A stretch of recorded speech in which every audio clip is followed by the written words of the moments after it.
It was testimony that was really tough to listen to. This grandmother says Officer Weekly fired instantly the moment he entered that house. I'm laying there screaming, asking somebody to help my granddaughter because he just shot her in the head.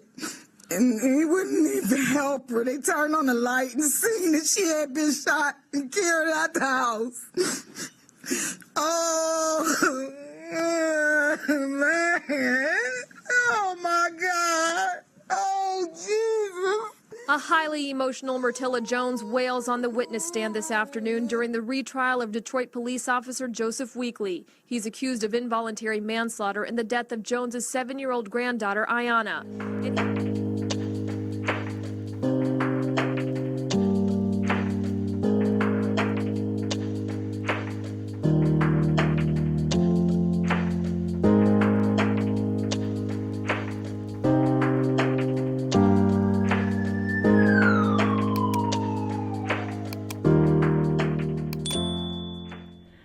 Every crime tells a story, and behind every story is a name, a face, and a life interrupted. Today we'll shine light on the tragic case of Aiyana Stanley-Jones. Detroit, Michigan, the Motor City, once known as the beating heart of America's auto industry, a place where assembly lines built not only cars, but also generations of working-class families who called this city home. But by 2010, Detroit had become a symbol of decline. Factories closed, jobs vanished, and entire neighborhoods were left hollowed out. Decades of systemic inequality and rising crime stood at a stark contrast to the city's proud history of innovation and resilience. Police presence was heavy, yet trust between law enforcement and the community was fragile, fractured by many years of tension, drawing a thin line between protection and danger. However, families still did their best to create joy. Communities fought to hold on to hope, surviving together despite the challenges around them. But even within the walls of their homes, safety was not always guaranteed. Aiyana Stanley-Jones was born July 20, 2002 in Detroit, Michigan, to parents Charles Jones and Dominica Stanley. She was the only girl amongst their 3 children and also had 4 half-siblings, making her part of a large, close-knit family. Her loved ones described her as Daddy's little princess. She was a bright, playful, and loving child who filled her days with simple joys of childhood. Aiyana loved Disney movies, playing dress-up, and her favorite color was pink. Like many girls her age, she adored Justin Bieber and could light up a room whenever she sang along to his songs. Her family remembers her as curious and full of imagination, a little girl with a contagious smile, a kind heart, and a personality that could be a little bossy at times, but that spark made her unforgettable. Aiyana grew up in a multi-generational household alongside her parents, grandmother, siblings, and extended family. Though Detroit was facing difficult times, her home was a place where love always outweighed struggle. To her family, she wasn't just a child. Aiyana was a little girl with dreams, potential, and endless possibilities. And one night, on the east side of Detroit, the sound of sirens and breaking glass shattered the stillness. In seconds, the fragile line between protection and dangerous was crossed in the most devastating way. On May 14, 2010, just days before graduation, 17-year-old Jerrion Blake Nobles, a senior at Southeast High School, was shot and unalived outside of a party store on Mack Avenue on the east side of Detroit. According to court testimony, the shooting began with something small. Chancey Owen became offended by a facial expression Jerrion made towards him. The exchange escalated into an argument. Chancey left on his mini bike but soon returned in an SUV. He stepped out of the vehicle and he shot Jerrion twice in the chest. The teen collapsed and passed away within moments. By the following day, a jailhouse informant identified Chancey Owens as the shooter. Investigators soon tracked him to the 4000 block of Lily Bridge Street, a duplex just a few blocks away. They quickly began surveillance. Chancey lived in the upstairs flat with his girlfriend, LaCrystal Sanders, Aiyana's aunt, while the downstairs flat was home to 7-year-old Aiyana Stanley-Jones, her parents, siblings, and grandmother. 2 days later, after midnight on May 16, 2010, Detroit's Special Response Team prepared to raid the home in search of Chancey Owens. The operation would forever change the Stanley-Jones family. Officers launched a flashbang grenade through the living room window of the downstairs flat. The device landed on Aiyana's blanket as she slept on the couch with her grandmother, Matilda Jones. Instantly, the room filled with fire and smoke. Seconds later, the team forced entry. Officer Joseph Weekly led the way, carrying a protective shield in one hand and his gun in the other. Within minutes, his weapon discharged. The bullet struck Aiyana in the head, unaliving her instantly. This is the moment we want to show you at 12:43 a.m. on May 16th of 2010 when a flash grenade went off and the scene became chaotic.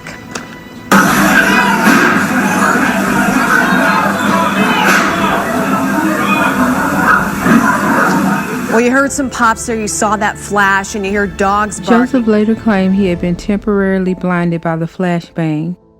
He said he believed he saw a man in the back doorway and mistook the bundle on the couch for a pile of clothes. He also alleged that Aiyana's grandmother tried to grab his weapon, causing it to be discharged.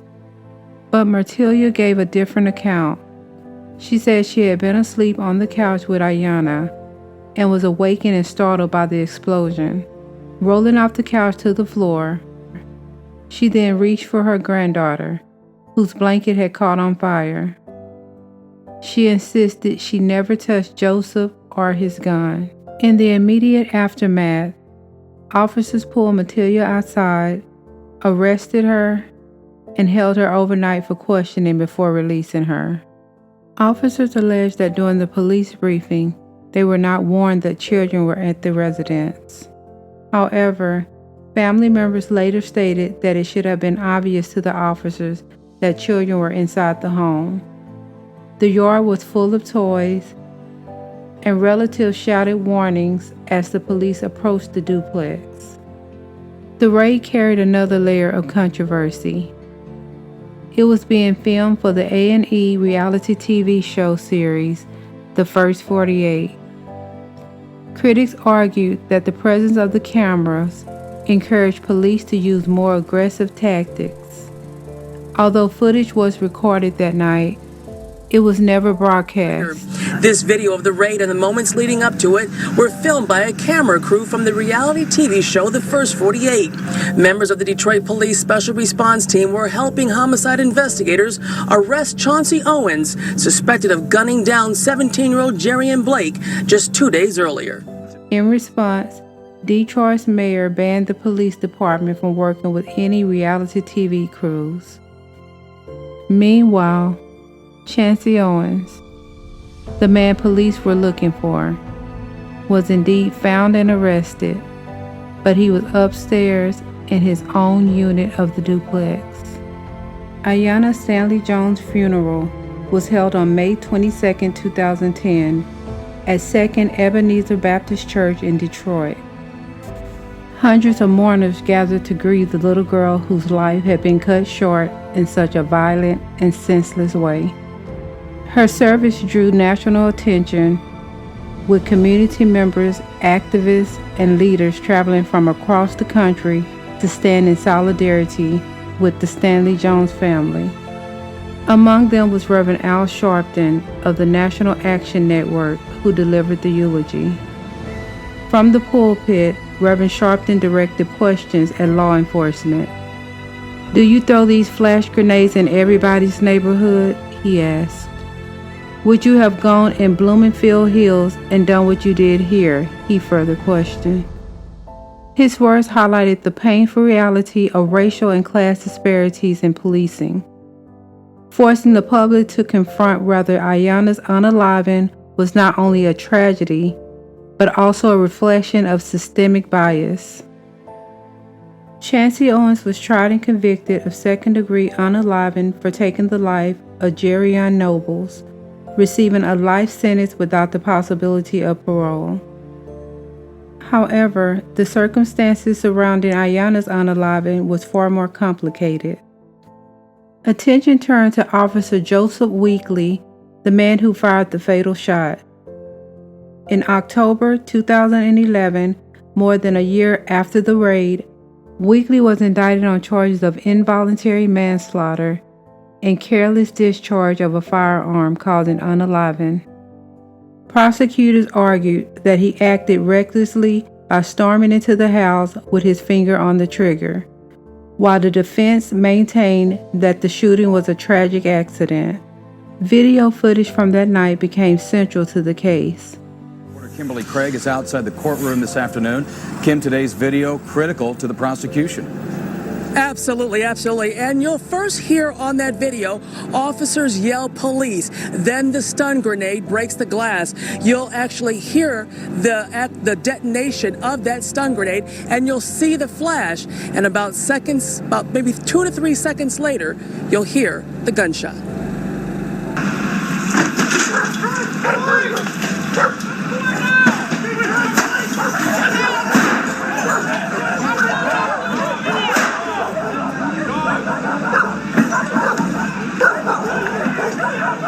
It's the moment 7-year-old Aiyana Stanley-Jones is fatally shot, and not even Officer Joseph Weekley's defense attorney denies it was Weekley who pulled the trigger. After reviewing it, the Stanley-Jones family attorney, Jeffrey Feiger, stated, "Aiyana Jones was shot from outside on the porch. The video shows clearly the officer throwing a stun grenade type explosive through the window, and then, within milliseconds, firing a shot from outside the home. Aiyana was also burned by the grenade. There's no question about what happened. It's all on videotape. This is not an accident. This is not a mistake," he quoted. That the defense told the jury that the killing of Aiyana Jones was an accident. Aiyana Stanley-Jones was killed in an accident. It doesn't mean Officer Weekley didn't pull the trigger. Of course he pulled the trigger. You don't need the state police person to tell you that. The gun didn't go off by itself. In his opening statement to the jury, Joseph Weekley's attorney, Steve Fishman, blamed Aiyana's grandmother, Myrtilla Jones, for the fatal gunshot. Myrtilla Jones, reacting probably to the flashbang, which is what they call this diversionary device, reached down and she hit the gun. So he pulls back and his hand hits the trigger and the gun discharges. There's no doubt about that. There's not going to be a dispute about that. But that's not gross negligence. And that's not careless and reckless. What that is that's not guilty. But prosecutors countered with forensic evidence. No fingerprints and no DNA from Myrtilla Jones was ever found on Weekley's gun. The prosecutors say no one grabbed Weekley's gun or struggled with him. 3 seconds after the flash grenade detonates, his gun goes off. And that's when the fatal shot is fired. He further claimed he didn't realize he fired a shot, believing instead that another shot had been fired elsewhere. The prosecution not holding back in their closing argument, telling the jury that the evidence does not support Officer Weekley's version of what happened the night Aiyana Stanley-Jones was killed because it's not the truth. Officer Weekley wants you to believe that this person who hits him so hard that his gun goes off, he doesn't even know it. On the stand, Officer Weekley said he fired the gun because Aiyana's grandmother hid it. What'd you tell other officers? I was pretty messed up at that time, but I definitely either talked to Sergeant Collins or Sergeant Whitmer on the porch. I remember that. I was on the porch, and I'm like, lady jumped up and grabbed my gun, and I shot a kid. And just, how did you feel at that moment? I can't explain how I felt. Just, you feel devastated, horrible, just the sorrow, just to be involved, even to this day, you can't explain it. It's horrible. In addition, Officer Sean Stallard testified that he never saw anyone struggle with Weekly. He explained that Detroit officers are trained to push away anyone who tries to grab their gun or move it in a specific J-shaped maneuver to maintain control. Officer Stallard also told jurors that he saw no one near Weekly at the time of the shooting. The prosecution argued that Weekly violated his training by keeping his finger on the trigger during the raid. Yet still, his first trial in June 2013 ended in mistrial after the jury could not reach a verdict. A retrial was set for September 14th, but again, the court was filled with conflicting accounts. A highly emotional Myrtilla Jones wails on the witness stand this afternoon during the retrial of Detroit police officer Joseph Weekly. He's accused of involuntary manslaughter in the death of Jones's 7-year-old granddaughter, Aiyana. Why you do it? Please tell me why you come in my house like that. Weekly's defense has been that Jones lunged at him and hit his gun, causing him to accidentally pull the trigger. Listen as she defended herself and lashed out at Officer Weekly. You killed my grandbaby. You killed her and you try to blame me. You know I never touched you, Mr. Weekly. You know I never touched you. You know you're wrong. She was only 7 years old. She was only a baby, man. She was sleeping. Weekly sat stone-faced, and within moments of that outburst, Jones was escorted off the witness stand. Though Weekly faced charges of involuntary manslaughter and negligent discharge of a weapon, the judge dismissed the manslaughter charge on October 3rd, citing lack of evidence. Days later, on October 10th, a second mistrial was declared after another jury deadlocked on the remaining misdemeanor charge. Then on January 28, 2015, Wayne County Judge Cynthia Hathaway dismissed the last remaining misdemeanor charge of negligent discharge of a weapon against Weekly. After 2 mistrials, Judge Cynthia Hathaway has ruled there will not be a third trial in the shooting death of 7-year-old Aiyana Jones. So if someone needs a scapegoat for what's happening here today, and what's happening here is justice, then put it on me. All charges against Officer Joseph Weekly now officially dropped. Ultimately, he would walk away without serving a single day in prison. No one was ever held accountable for Aiyana's unaliving. For many, this outcome only deepened the wound and reinforced the sense of injustice. Meanwhile, the Stanley-Jones family was forced to endure even more hardship. Charles Jones, Aiyana's father, was later convicted of manslaughter in connection with the Jerrion Nobles case, accused of providing the gun to Chancey Owens. He was given 10 to 20 years in prison. He was granted parole in 2021. The years that followed were marked with grief, frustration, and unanswered questions. Community activists and civil rights leaders pointed to Aiyana's unaliving as a tragic example of systemic failures, excessive police force, lack of accountability, and the devaluation of Black and brown lives. This tragedy laid bare the dangers of militarized policing and the reality that too often Black and brown children are denied the innocence and protection that others are afforded. In September 2013, rapper J. Cole released the music video for Crooked Smile, featuring TLC, dedicating it to the memory of Aiyana Stanley-Jones. In April 2015, Officer Joseph Weekly was quietly reinstated to active duty. On May 21, 2016, the Detroit chapter of Black Lives Matter organized the first rally in her honor. And in April 2019, the Stanley-Jones family reached an $8.5 million settlement with the city of Detroit. Aiyana's life was brief, but her story continues to echo far beyond Detroit. It's not just a story of one family's unimaginable loss, it's a reminder how systemic failures and reckless decisions rob countless lives. So it forces us to confront the haunting question: how much is a Black and brown life truly valued in America? No story is forgotten, no voice should go unheard. May Aiyana Stanley-Jones rest in peace. Sending my deepest condolences and prayers to her family and friends. Until the next time, thank you for watching Shades of Crime. Please like, comment, and subscribe, and remember to pray. God's listening.